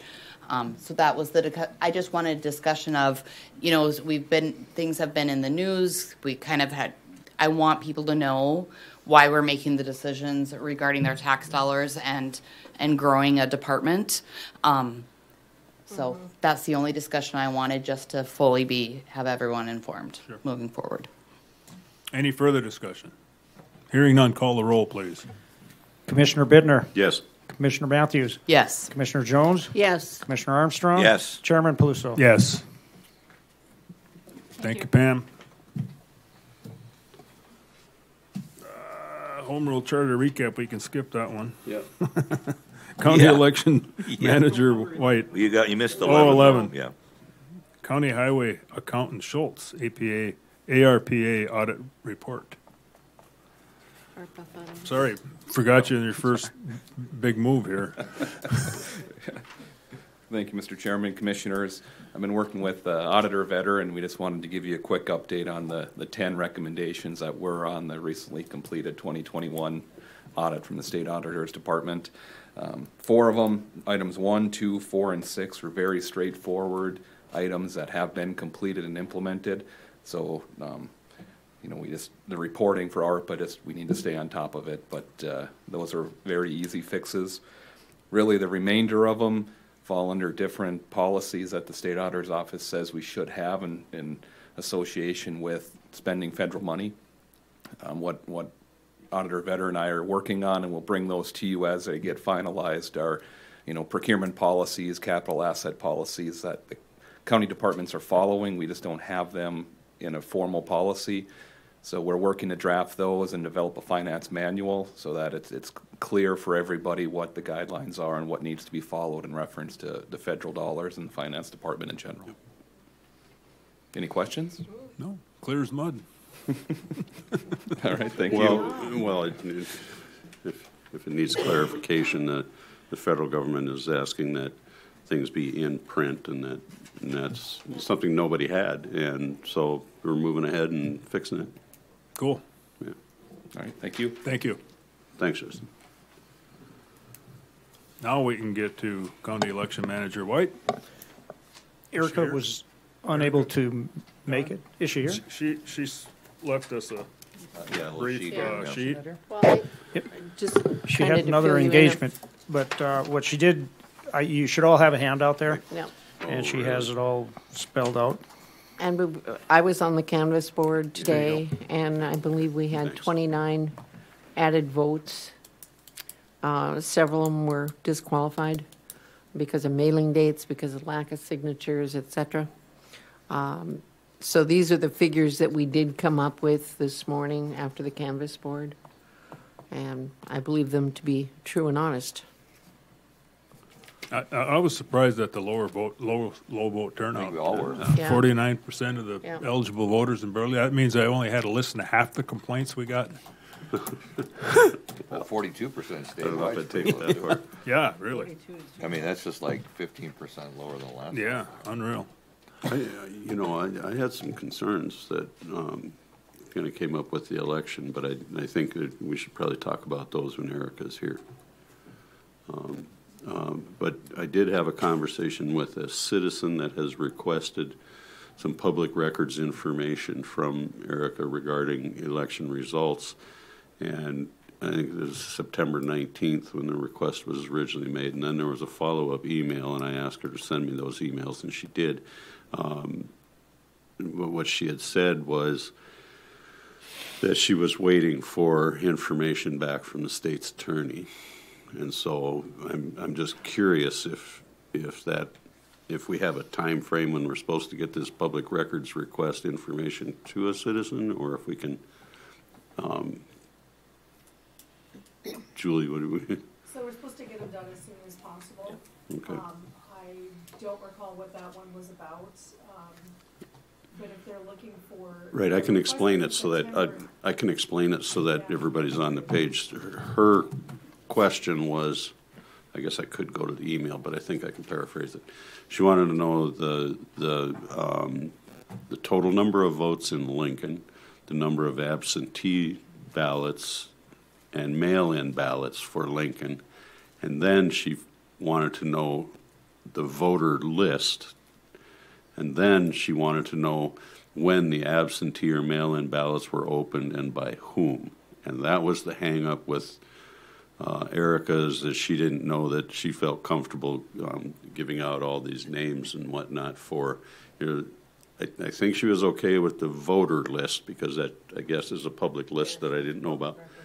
But the question was, should she be giving out the names of the poll workers who were opening those ballots and counting them? And that was essentially the only question that I'm aware of.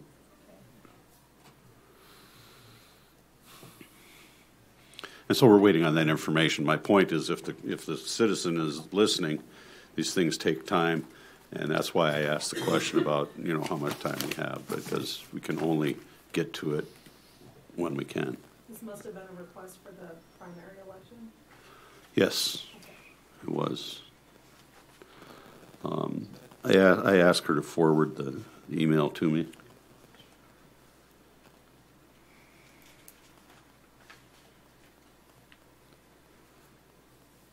Any other questions? I'll forward it to you, Julie. Thank you. Right now. Chairman Peluso, Erica also wanted me to relay to everyone that the responses from the voters with the express voting machine was very favorable. They enjoyed them, and there was some little bit of privacy concerns which she is trying to address. Right. I talked to her about that earlier. And I did vote on those, and I thought they were very well received, very easy to vote on, and I had the same concern. And I thought it was just me, but when we walked out, my wife said the same thing to me. So that's why I called Leo about that the next morning. Yeah, maybe maybe back against the wall or something where it's not out in front of everybody. Right. I did sit on for deciding precincts and seeing that Cass County had some issues with really long lines. At the end, we did have a little bit of a line when I talked to Erica at the event center at the end of the night, but I think it was like 15 or 20 minutes. It was pretty quick, and they were able to shut the doors at 7 o'clock and had everyone through. So I think overall, good management of the precincts, able to handle people coming in to vote that election day, and being timely with people's time, which I think is really important. The election day went very well, and I did jump in, and Erica showed up later in that afternoon, and there was a crowd, but we got them all through, and just before 7, the line ended, and it all went well. And just to reiterate, I had several calls on voting day. Where do I vote? Where do I vote?